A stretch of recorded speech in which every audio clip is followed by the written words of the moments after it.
Welcome to the Big Life Podcast, where we help you live with intention, lead with impact, and build a life that's meaningful behind the scenes, not just online. Right on. Good to see you, Neal. And for our listeners, for our family, today's episode is about a shift that every leader must make. And honestly, Neal, it's one of the hardest. It's about letting go of the version of you that got you here so that you can become the leader who can take you there. And Robin, thank you. It is an honor to be here with you. And here's what I love. I'm going to share a little insider information with our audience. As we were individually brainstorming topics for our next few episodes, this topic came from each of us at the same time. So we know how important this idea is.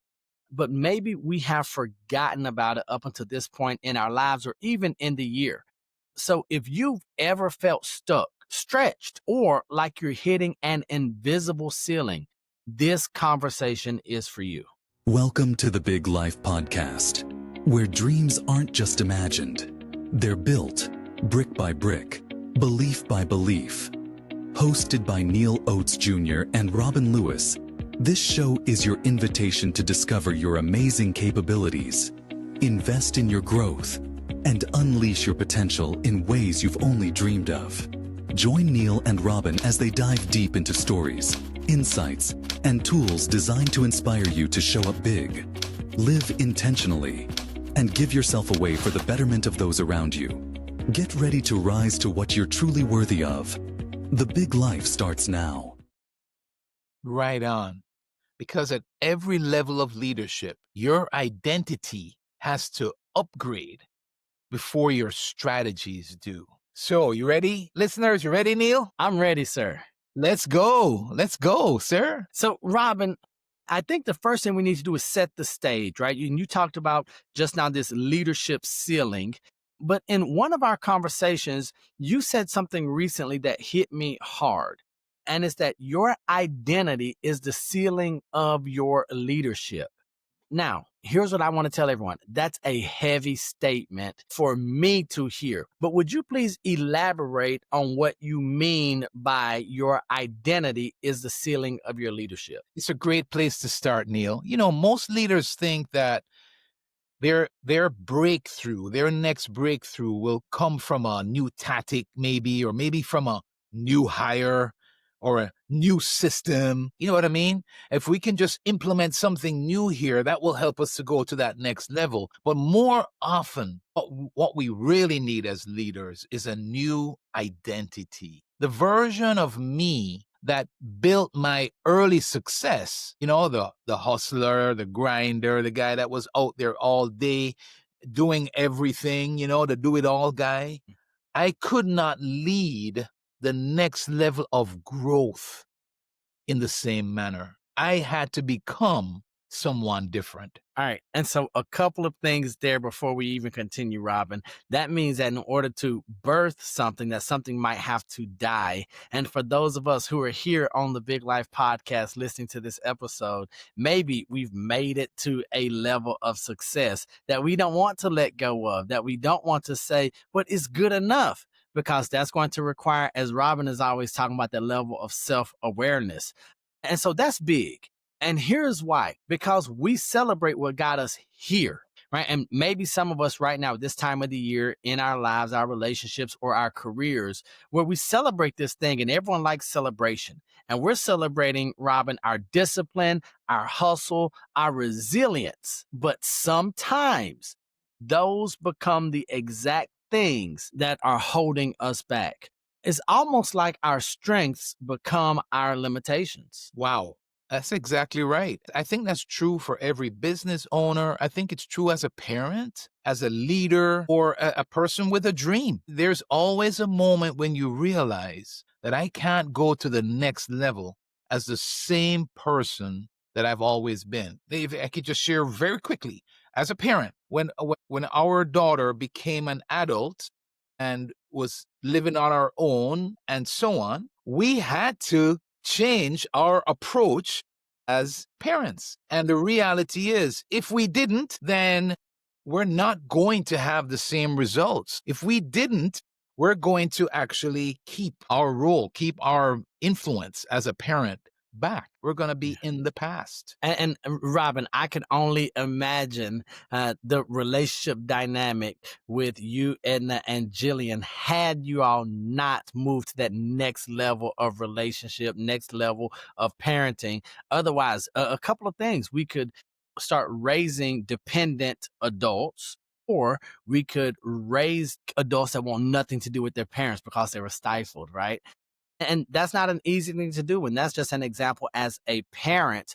But the same thing as young people, as business owners, as entrepreneurs, as leaders, ladies and gentlemen, is going to be required. So let's talk about something that you just mentioned, overcoming, Robin. And ladies and gentlemen, I'm going to ask you to lock in right here, because this is where we're going to talk about that identity trap, right? When old strengths become new barriers. And we often think, and we hear it all the time, well, this is who I am. God made me that way. But really, let's talk about that trap right now. And you know which one I'm talking about. The moment when what used to work stopped working. What does that look like for leaders, Robin, when, I mean, it was successful? My thought process was successful. My systems, the processes that I use, the methodology that made me number one is now this thing that has stopped working. What does that look like for us as leaders? Yeah. So, Neil, that looks like frustration. Like, why am I stuck? Have you ever been Robin, you there, our you need to listeners? get you need to get out of my business, Robin. Before you talk to the audience, you and I had this conversation. Come on. Go ahead and Yeah. just hit me like you don't love me, but I know this is all out of love, Robin. Well, hey, listen, it affects all of us as leaders, Neil. That's the reality. I'm saying the same thing to you. I've experienced this without a doubt.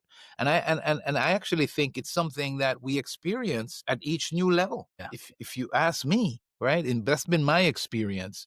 I think the other thing that looks like is fatigue. Why am I working harder but seeing less, right? Why am I working so hard but it seems I remember crying, literally crying out to God one day in my office. Like, why is this not happening? Yeah. And I felt like I was pouring my everything into it, right? So that's another thing that it might look like. Why am I working so hard but seeing less? Another one is it might look like fear. Like, am I losing my edge? And it's subtle because the old version of us, the old version of you was successful. But no, that version has become the bottleneck to your future.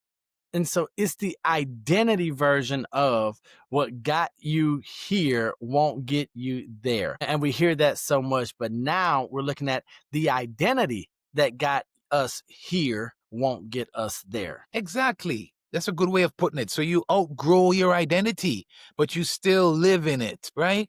You're still living in the identity, but you've now outgrown it. Leaders cling to the old versions because they were rewarded for them. That the old version got them where they were. But the new level, here's the point. The new level requires new thinking. It requires new habits. It requires new environments. And if you didn't get a chance to listen to that episode that we put out just a bit ago on environments, I would encourage you to listen to that episode. Neal essentially shared some great thoughts around changing our environments. But the point is that we need new belief. We need new thinking and new belief and new habits in order to go to that next level. Robin, right now I'm living in Fort Lauderdale, Florida, but I still consider myself a country boy from Alabama. And so, as you talk about how we outgrow our identity but still live in it, that goes to the country boy in me. And I think of the cicadas or maybe the locust that you all might hear, where they have this shell and they have to shed this shell in order to be able to grow any bigger. Otherwise, they will get stuck and they won't be able to progress. So since I'm here in Fort Lauderdale now, I'll think of the hermit crab, right? So if it's me, Alabama boy, we're thinking about the cicadas and the shell that they shed. But here it's going to be the hermit crab. A hermit crab as it grows, it must shed the old shell so that it can grow into something bigger. And then it must be exposed for a season, Robin, while it's looking for that new shell, that right fit. And sometimes leaders are afraid that changing is a betrayal of who they were. They can say, well, no, I've worked hard to become this person. I've worked hard to become this leader, to get these accolades.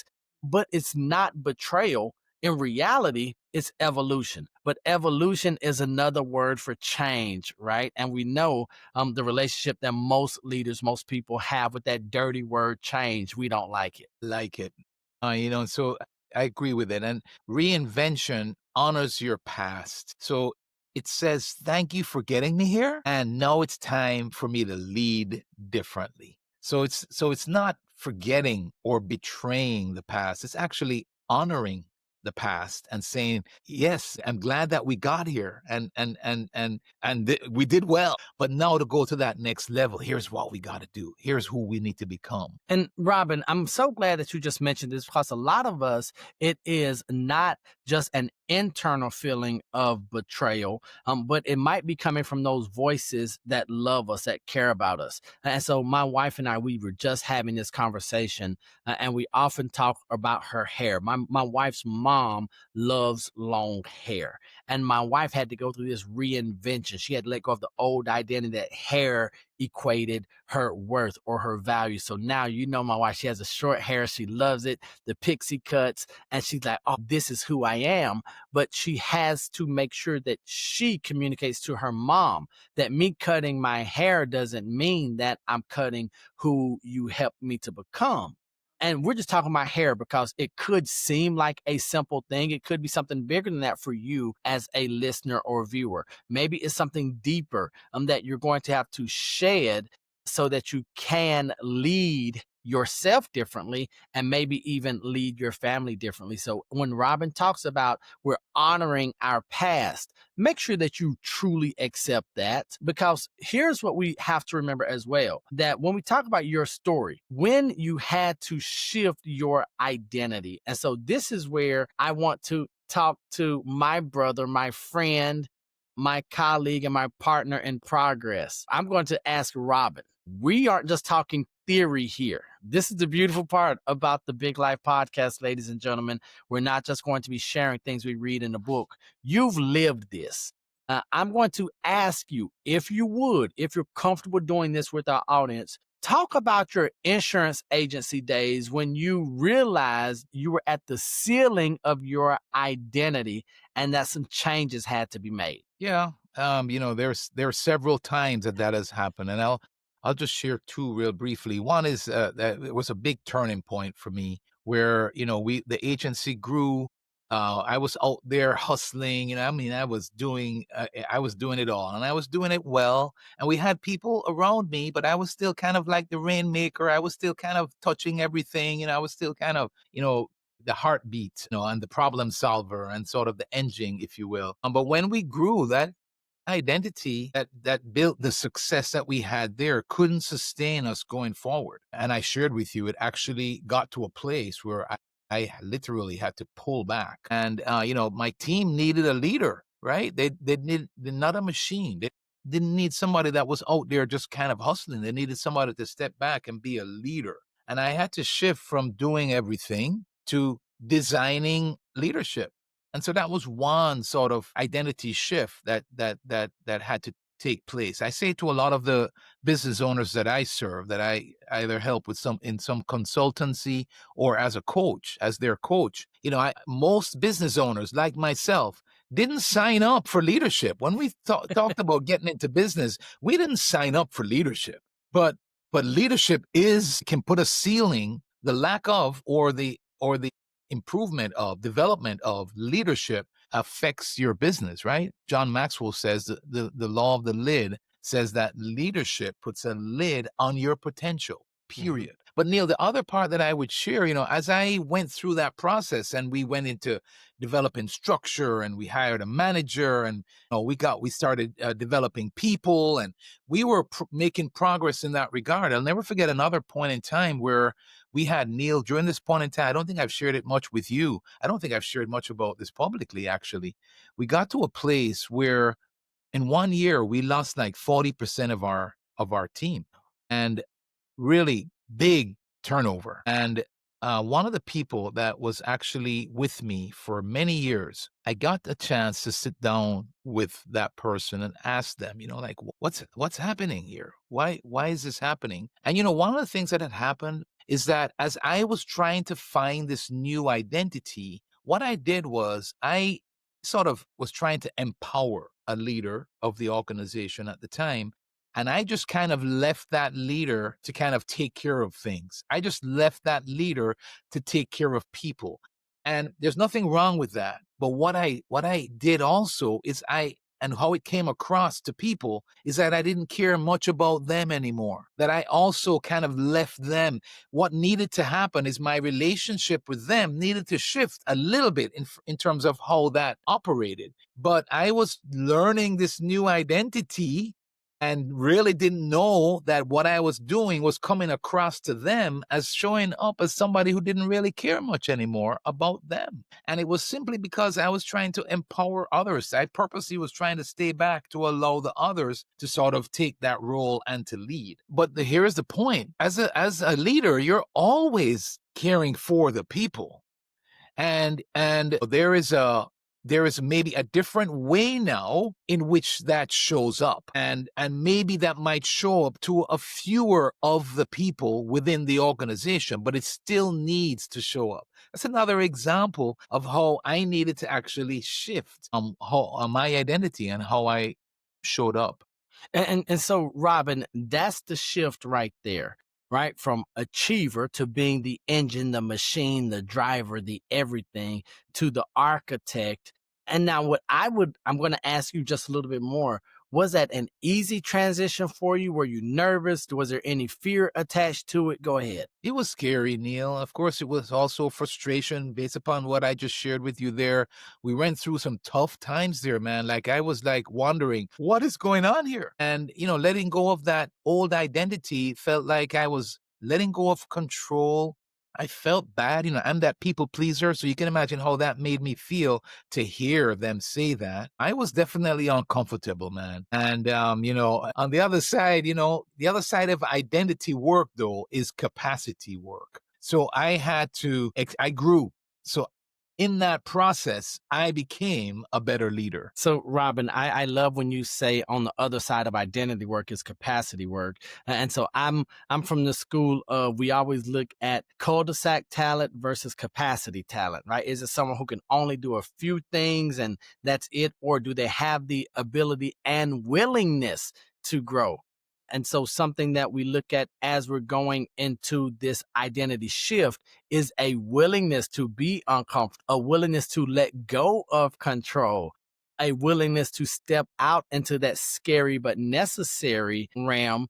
And so now I would love, because I know this is a process. It's not an easy thing. Like we talk about it, even in hindsight and retrospect, and people might say, oh, yeah, that's all Robin had to do. But he's coming from a place of knowledge and experience and wisdom. But would you be willing to share maybe some of the identity shifts that we're gonna say almost every leader must make? If you would share some of those shifts, I would greatly appreciate it. Yes, sir. I appreciate the opportunity here and to share this with our podcast family. So one is achievers to leader, right? So you have to go from achieving to leading. We talked a little bit about that already. Achievers get things done and leaders help others get things done. So if you think about the example that I shared, I needed to help the leader that I was empowering to make sure that people were being cared for, right? And so I needed to help them. And if you're always the hero, then you will never create heroes. And so the idea is to create heroes. So, Robin, right there, when I hear you say that, right, we want heroes around us, right? We want to be the Avengers, but that move right there requires trust, Yeah. right? So you're having to trust your people, you're having to trust the process, and trusting that growth comes through others. Yeah. And as an achiever, many times we will look and say, well, no one can do it as good as we did. We built this. Besides, this is why we have all the plaques on the wall and all the awards, is because we are achievers. So now I'm having to trust my people. I'm having to trust my process, and I'm going to have to trust that there is growth on the other side of working with and through others. So that's a great shift one. So now we've already talked about from achieving to leading. Are you prepared to go into shift number two, Robin? So shift number two is from being the worker to the designer, right? From the worker to designer. So what got me to the initial stage of where we had that first sort of where things kind of blew up was hard work.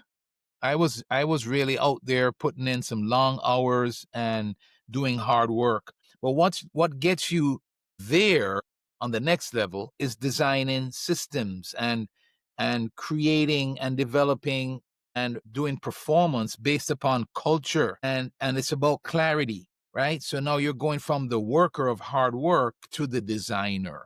And so, Robin, let me jump in here, because what you're saying is so true. Now, once again, ladies and gentlemen, we have the benefit of looking at this in retrospect. But what we look at when we're building, because many of us, business owners, leaders, families, we want to build an empire. We want to build this big fortress. But hustle, in my opinion, builds a foundation.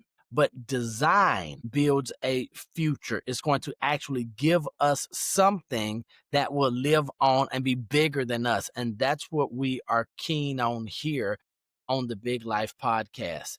So now, Robin, we have gone from achiever to leader. We've gone from worker to designer. And now I would like for you to go ahead and take us through shift number three, because maybe some of us have already gone through shift one and two, and we think, well, this is as good as it gets. I can't shift again. I've already made it to the mountaintop, but not from your experience. Go ahead, brother. Yes, sir. So we go from control to identity centered leadership. So what we're Okay, talking about now, here no, at that, no, Robin, right there, you just blew our mind, because we thought that control was the way we had to get there. And now you're going in a totally another level of this identity. I love it. Continue, sir. yeah, and it's so that's why sometimes when people look and they say, well, it's where I'm at right now, I'm at a much better place to lead. Oh, just think about simply as a parent. Like I actually said this statement. Somebody said it to me and I concurred with them that no, you know what it was, Neil? This person actually had two kids that were in their 20s, and they had one that was like 6 years old, 14 years later, 6 years old. And what he said to me, this is the dad talking, what he said to me is that he's in such a better place now to parent the The 6 year old, 6-year-old. right? And so what happens is that because he's coming now from who he is. He's not coming from what he's doing as a parent. He's coming from who he is. He understands the role as a parent. He understands who he is. And that's where he's coming from now at this new level. Leaders don't rise to new strategies. Leaders rise to new self-belief. And so he believed in himself in a different level of parenting because of the new identity that he has as a parent. It's such a good example. I know we're talking about business and Mhm. professional and that area of our lives as an owner or a leader, but it's so relatable to understand it when we think about it as a parent, and it's Yeah. real too in parenting. And so as parents, we can apply these same principles. And so it takes a new self-belief, and that's what we rise up to. And I love everything you just said. And here's why. It's because every leader, every parent, every person has two battles. And you and I were talking about some of these battles before we came on air. One is the external challenge. It's that stuff that we see outside, maybe that pressure that's coming to us from those external sources. And then the other is the internal identity. And if you've been around the sun any number of seasons, you start to know that you've got those two battles, the external challenge and the internal identity, and really having to make decisions and to navigate between the external and the internal, that can be exhausting but necessary work for any leader. It's so true, man. And the internal one is the one that determines the outcome. That's the reality. That's where you and I need help in our lives, and that's where you and I help others in their lives. You know, we have business owners that might get to a place where they're stuck or they feel stretched or overwhelmed. And a lot of times what we come back to helping them to do is to rebuild belief, Yep. right? Because it's that internal struggle, it's that internal battle that determines the outcome. And so we have to start there. All right, Robin, we're going to go ahead and talk about. So you mentioned a couple of these words that we looked at before. One of them was fear. And the other one you did mention about something being scary, right? Making that shift to where it wasn't just all about you, but you having to be the leader in the insurance agency that you had. So now we're going to continue down this honest path. And that is that identity shifts are scary because the old version feels safe, right? For some of us, 8 tracks felt safe. And then the record player felt safe. And then the cassette tape felt safe. And then it was the CD. And now we're like, hold on, it's Amazon and iTunes, right?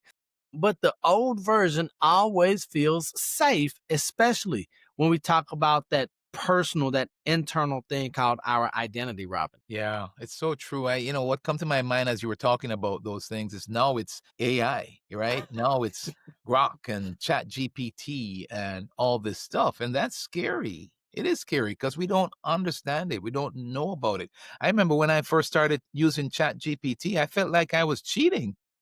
Hey, Robin, hey, let me tell you. So you say that, and I felt like that for about a split second. And I was like, And then you and I had that conversation about, large language models and Chat GPT and all these things that were meant to help us. And you were like, Neal, but I don't want to lose who I am and I don't want to lose my value and I want to be authentic. And I was like, yeah, I dealt with that in about 3 seconds, Robin. We're going to have to get over it and grow. But it does, like you said, it's scary. And that's a very real example in the times that we're living in today. Yes, sir. So there's some fears that we wrote down here that leaders fear. So one of those is leaders fear losing relevance.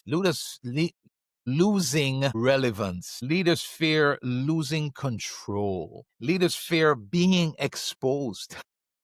That's a big one Right? for me right there, Robin. Before you continue, and I don't know if it's the imposter syndrome or just feeling like we're not good enough, or maybe that one skeleton is going to find its way out of the closet and then destroy decades of work. But the one you just talked about, being exposed, is one where I'm saying, well, if I upgrade my identity, am I going to be exposed as a fraud, or someone going to say, well, who does he think he is? What qualifies him to grow and evolve into this new person? Exactly. And that was the other one that I was going to mention is that the leaders fear being judged.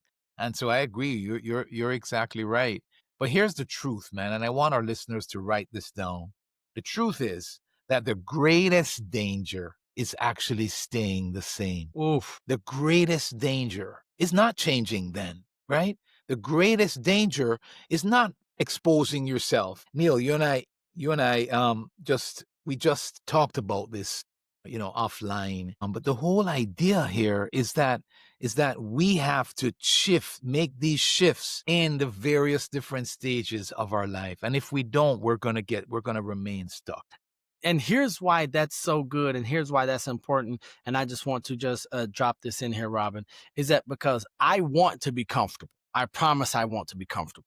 And when I say comfortable, I'm not talking about financially. I'm talking about I just don't want to have to think about anything new, do anything differently. But then also, as a man of faith, as a follower of Jesus Christ, I know that I have a calling. And what I have found in my life, as much as I wish it was not true, is that comfort is the enemy of calling. And so oftentimes when I get comfortable, and ladies and gentlemen, you've heard me say it over and over, when I get comfortable, I have a very select few friends, some guys in my life that I reach out to them and I say, hey, I'm feeling comfortable. And they say, okay, hey, that's the enemy of the calling.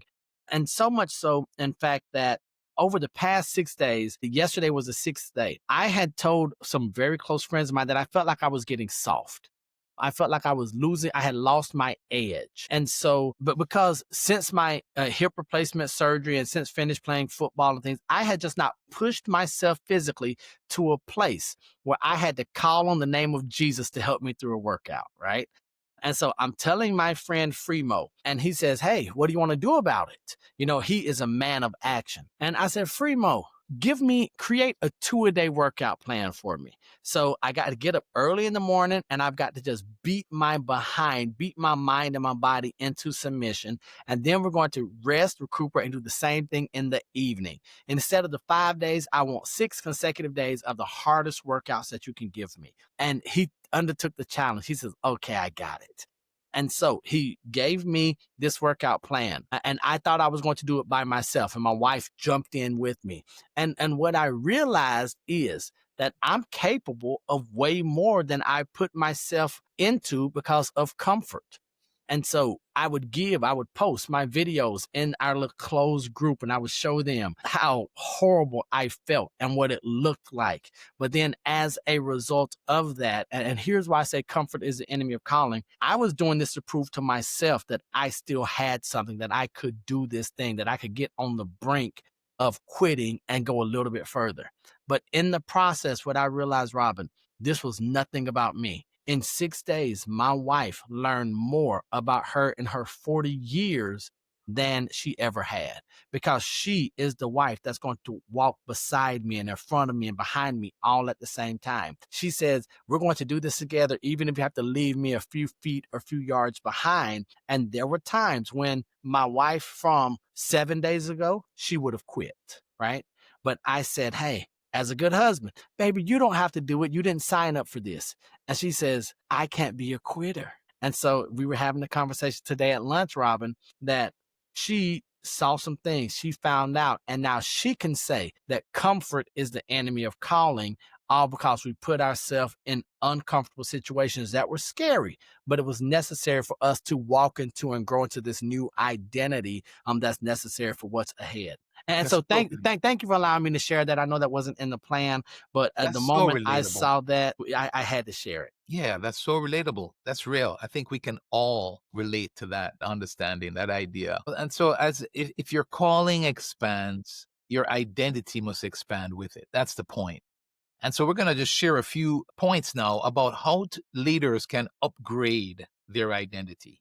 So, we're going to Robin, give. before we go into this, ladies and gentlemen, with what Robin is about to share, here's what I love. If you are in a place where you can physically take notes right now. Robin and I don't usually ask you to take notes, but this is the stuff. This is that road map that's going to help you on your journey to upgrading your identity. And this is the stuff that can make or break not only a month, a quarter, a year, but if you don't upgrade your identity, you might find yourself in the same place decades from now and living a life of regret. So just take a time, grab a pen and paper, or open up your phone note taker as Robin shares this roadmap to upgrading your identity. Yeah, right on. And so, the first one is to audit your identity, right? So, you want to ask yourself, what part of me is outdated? No, no, no, no, Neil, don't laugh because we're not talking about wrong.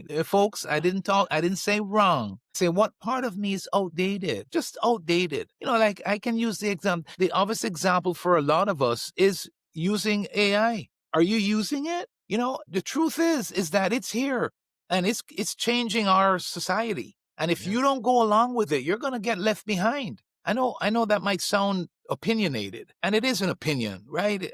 But I just believe that the concept is true. And if AI is something that you just you don't agree with it, then forget about that one. Where is the other one? What part of you outdated? Mhm. Right? And so just kind of think about that as a leader. The second one is to surround yourself with belief. Yeah. Make sure that you have the right voices, because the right voices in your life are going to call out the future you, right? So surround yourself with people that are going to call out the future you. So, Neil and I have always said it. If you're at the head of the class, you're in the wrong class. If you are the smartest person in the room, you're in the wrong room. You want to put yourself within circles, within community where people are believing in you and the future, your potential, the possibility, and they're calling that out in you. Surround yourself with belief. And number 3 is to change your environment. Environments shape identity faster than goals do. I was just sharing with Neal that I was on a call earlier today with a mentorship call in my life, if you will. And I was sharing with him some of the things that just helped to pull me along on my journey, and I'm glad that I put myself within this mentorship circle, that we have these regular calls, and they include other growth-minded people that are ahead of me, that are going places, and yet they're there to encourage and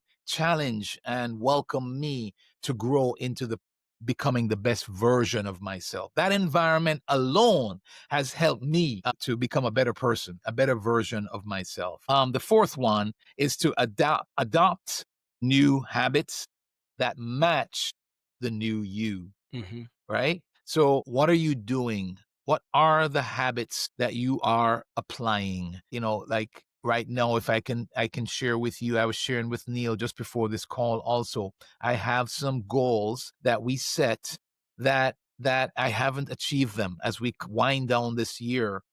That reality is hitting me. Well, one of the reasons is because I haven't been doing the habits that needed to be done in order to make that happen. There's no kidding yourself. Neal, what's the 11th commandment? Thou shalt not kid thyself. Thou shalt not kid thyself. I had to remind myself of that. So the point there is that our habits have to change to match the new you. The other one is practice becoming the future you. Practice becoming the future you.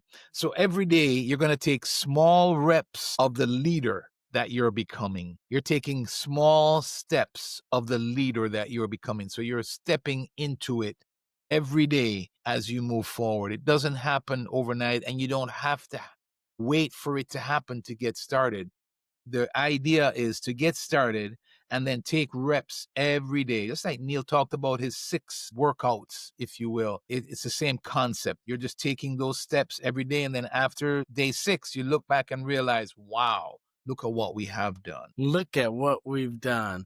So, Robin, first of all, thank you for sharing that roadmap to a new identity, especially at the time of year that we're recording this. Now, we don't know when you're listening to it, but it's never too early or too late to accept a new identity, to be intentional about who you're going to become. So, if you're feeling like you're hitting a ceiling, maybe it's not a strategy issue, ladies and gentlemen. Maybe it's an identity invitation into your higher identity. And your next level is waiting on the next version of you. Hear me on this. Sometimes I've had to learn this the hard way. And I promise you, the future you is stronger, is clearer, and is more capable than the older one ever was. And that's the beauty of it. And here's how we started. The old you got you here, and we're glad you're here, wherever your here is. But the new you, that new identity, will get you there, and that's the goal. And so don't be afraid. Be encouraged today. Everybody has to go through it. The people who you look up to, the people who you aspire to become like, they had to go through it as well. So don't be afraid to evolve. That's what it's really all about. It's about learning, growing, and changing. It's about evolving. And so as we wind this down today, we're so glad that you're a part of this community, the Big Life Podcast. We appreciate you. We appreciate your feedback. If this has added value to you, we ask for you to subscribe. We ask for you to share this with somebody else. We ask for you to leave a review. And that would be very helpful. First of all, it gives us good feedback. But second of all, it allows others to get this same sort of information as well. Oh, absolutely. The first thing I want to share is Robin, thank you, because as we are recording this, it's a few weeks away from the new year. But I want to tell you, Happy New Year, brother. Amen. Same to you, my brother. It's been an And to amazing 2025. It has been an amazing year. And so here's what I want to tell all of you. Do not wait. So I know the date that this episode is coming out.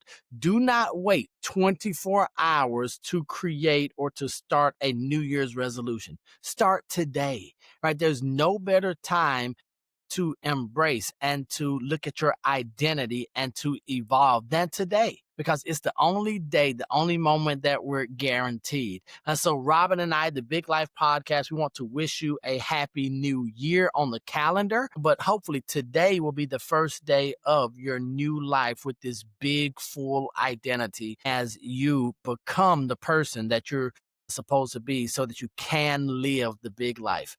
And so we just want to say thank you again. Now, make sure you subscribe, like, comment, as Robin said, but most importantly, do something with the information, do something with the ideas, do something with maybe the fresh perspective that you've unlocked today.